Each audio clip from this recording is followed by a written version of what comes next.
Почитувани граѓани, почитувани представници на медиумите, денеска на мое огромно задоволство сум овде во Радовиш, каде ќе се сретнам со граѓаните од овој наш град. Ќе разговараме со бизнис секторот, со младите, со земјоделците, со спортистите. Со сите нив ќе разговараме за понудата што Социјалдемократскиот сојуз на Македонија и коалицијата Можеме ја нуди за решение за граѓаните. Понуда која носи нова, развојна македонска економија. Таквата развојна економија ќе обезбеди повеќе инвестиции, нови работни места и повисоки плати за сите наши граѓани. Се обврзуваме за 4 години да обезбедиме 2,2 милиарди евра јавни инвестиции и 1,2 милиарди евра директни приватни инвестиции. Најмалку 1 милиарда евра странски инвестиции за 4 години, инвестиции засновани на иновации и одржливост на бизнисите.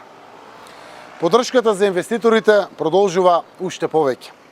Обезбедуваме поддршка за домашните и странските компании во износ од 600 милиони евра, и тоа 300 милиони евра од домашни средства и дополнителни 300 милиони евра од европските фондови што се отвараат пред нас само за реализација на нови инвестиции во државата.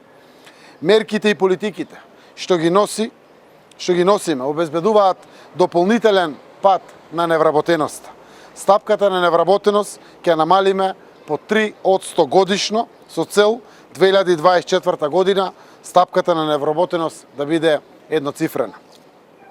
Тоа го умееме, го покажавме и можеме уште повеќе и уште подобро. Ќе покажеме дека платите може да растат уште повеќе.